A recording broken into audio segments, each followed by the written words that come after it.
come out of the break with this energy and the right start. Just what does it say about this team moving forward in the right direction? I mean, it's one game. We looks like we did what we were supposed to over the break and got our minds right and got ready to come out with a good start. And that's the most important thing. We just got to keep taking it one game at a time. 49-point second quarter. What led to that success in the second? I think we were pushing the ball and playing fast, and we were shooting a lot of threes, and I got something to go in, and we were getting stops and running too. So when you're mixing in stops and getting out and pushing the ball, I mean, you're able to score a lot of points, especially with the guys we got. So it was a big effort tonight on the defensive end for sure. Trae, you mentioned your teammates. Obviously, you've got new teammate Sadiq Bey, who put in 19 points and was a plus 20 on the starting tonight. Can you speak to his impact on the team? Sadiq's been, a great addition so far, and our couple of games that he's been here, he's going to get even more comfortable the more games he plays with us, and you can see the talent that he brings for us and shooting and just smart basketball. So I'm just ready to continue to play more games so he gets a better feel with us. All right, and then my last question. Again, obviously, it's HBCU night. I'm a proud senior at Morehouse College. So can you speak to, what it was like to play in this kind of atmosphere? It's always, a blessing playing in this month, playing in this arena in this city. I know what the Black History Month means, especially to this city, and all the schools around here and surrounding schools. I'm glad that we're able to have nights like tonight, and for us to be able to appreciate the schools around here and just. Black History Month in general around here is important. So I'm blessed to be able to play in the city where we're able to recognize stuff like this. Yep, got you. The chemistry was great tonight. What really inspired that, and for you all to come out with a win? I think that break, everybody being able to get away for a second during All-Star break, and it makes it able for us to come out and just play free and play fast. I think guys were able to get their legs up under them, and it was a great win for us for sure. Trae, everyone except for like a couple of people that had significant minutes had a steal this evening. Was that due to the accountability word that was used a lot this week? Nah, it was just us playing defense. I think us coming out and just playing hard. I think us just coming out and just having fun. And like I said, that break, I think everybody took it the right way and everybody had the right mentality coming back. Any final question? Okay. Thank you, Trae. Appreciate it.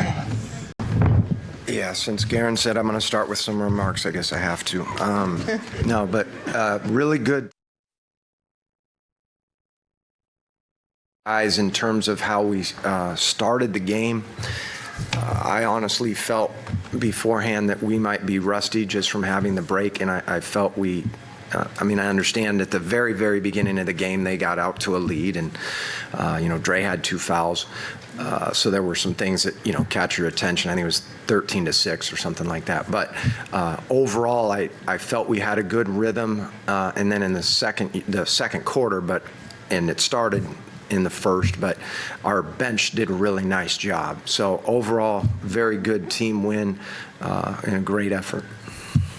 Yeah, when you guys came out in that first, sorry, over here, Joe. When you guys came out in that first half, what do you think that spark was? It really seemed like the break kind of rejuvenated everybody a little bit. Again, I think part of it was just trying to get a rhythm, and it was a collective thing. It wasn't necessarily one person or one play. I can single out certain plays, like there was a play in the second half that stands out to me in terms of they were making a run and we turn the ball over and Clint runs down and blocks the shot. And I know that's in the second half, so it's technically not answering your question, but there were a lot of plays like that that either swayed momentum or just kind of slowed the game in favor of us, so to speak. Not necessarily slowed the tempo of the game, but just slowed it down to where, okay, we got it back in under control. And so, again, like I said, early in the game, I do understand that they kind of got the lead, 6-0 and then 13-6 or whatever it was. It wasn't necessarily great, but, we got it back under control, and there wasn't necessarily one play in When particular. when you see a guy like Sadiq getting, a couple extra weeks with the team and being able to do what he did tonight, and like Onyeka, guys stepping up like that, like what did you see from a guy like Sadiq? I'll start with him first. I thought he was really good. I thought he hit some big shots or timely shots. Again, that's part of the sort of when we talked about what plays, right? I think he had some good plays. I think he had some good defensive possessions as well, where he, whether we were in a switching situation and he picked up somebody, or whether he just made a play. But overall, he's doing a nice job of picking things up, because it's not easy. But he's been in the league for a bit, and he knows how to play the game for sure. I'm curious, on Thursday you mentioned that you guys kind of went back to the basics a little bit in terms of addressing what needed to be addressed, one of them being transition defense and rotating out and everything like that. How do you, when you look at the result tonight, how do you think that kind of paid off? There were, so if I were looking at some, like that in particular, the transition defense, it was good. We made a point like their numbers don't necessarily say they're a great transition team, but what they do well is their defense is number one in the league. And so when you get stops, you can run, and that's kind of what we did. In that second quarter, we were getting stops, and we were getting out and creating some easy opportunities. So that was one of the things we talked about, and we did a good job. Now, it's one game, it's one test, right? And so we got to do it again. We have a Sunday afternoon tip, and we're going to have to do that again. And so it's not just a one-time thing, and here we go. I thought we did a nice job of getting good looks at threes. Like to see a few more, though. I think we had 28, but ball movement was good. So that was another thing that we talked about. Thought our spacing for the most part was good. So there were a lot of positives and a lot of carryover, so to speak, from the practices that we had.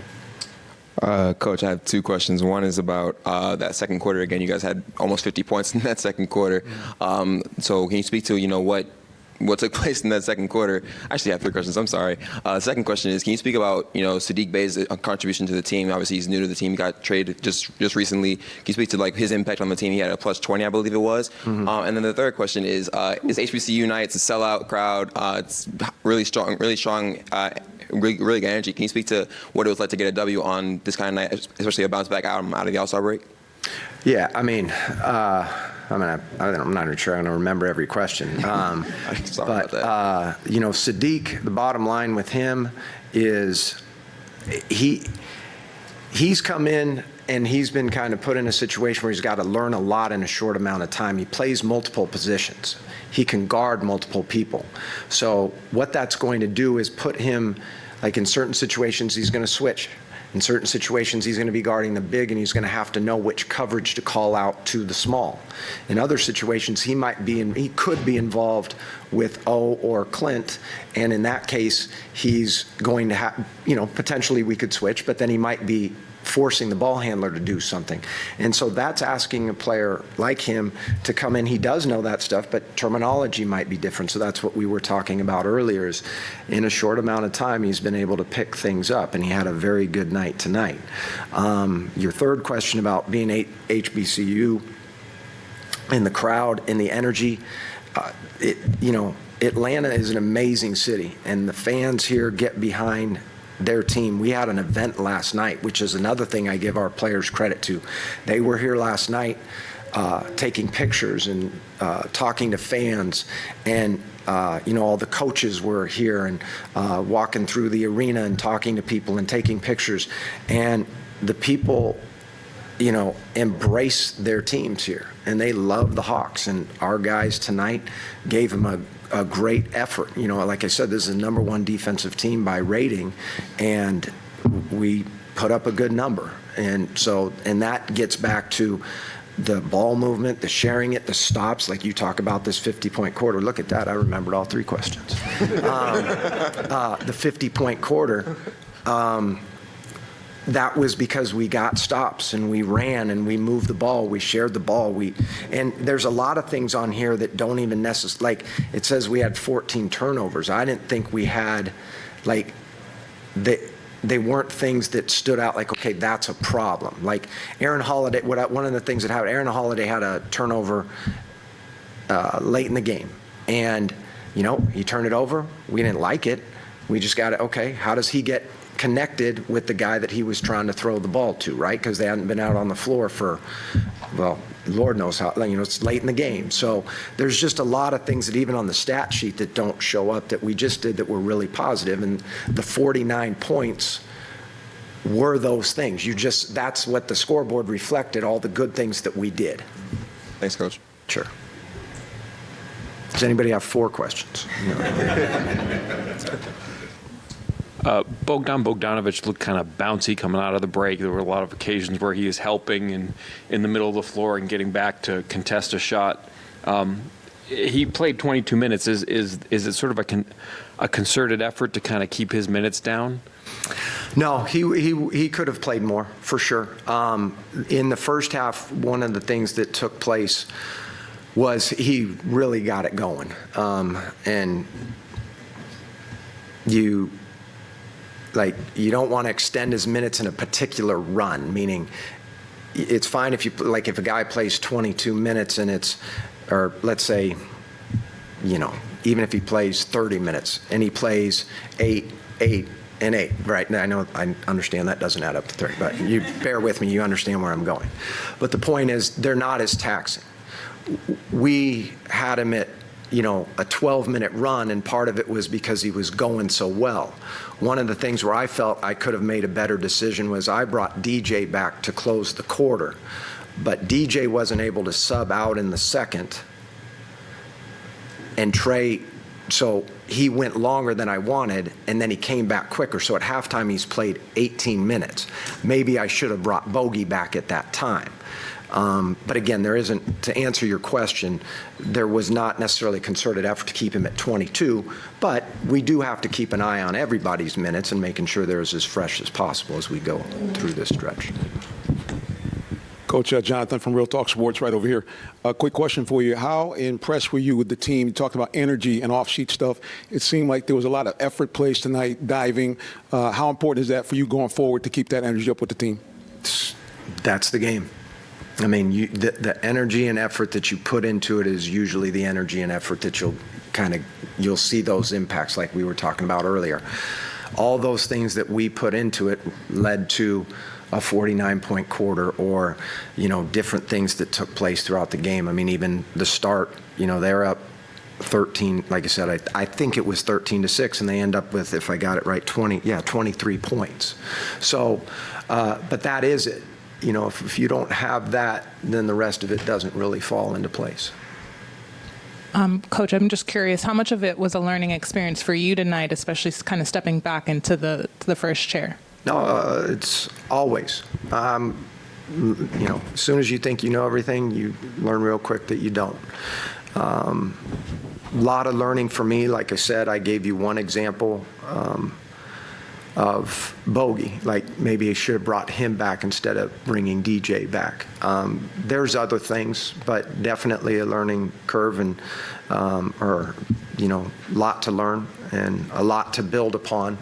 So no, that's definitely learned from it. Coach, what do you like about Jalen's game, especially his ability to push the pace and kind of bring the ball up and have the ball in his hands? Do you like to see him do that, and would you like to see him do more of that? Yes.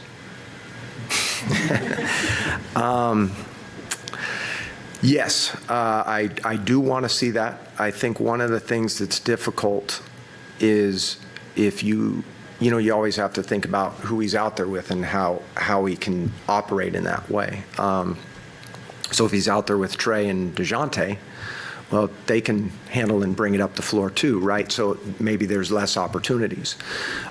There's always moments to teach. There was a moment in the first half where he secured a ball and he did not push it. And I immediately told him, bring the ball up the floor.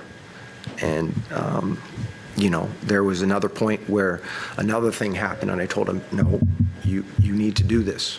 You need to, I don't want to go into the details of it, but there's a lot of things that he has to learn. And so on a night like this, everybody feels good and this and that about how things went. But he, just like me, he still has a long way to go. But like his ball handling, that's something that he can do. And he will make mistakes with it, but we've got to teach and get better from it. Any final questions? Great. Thank you.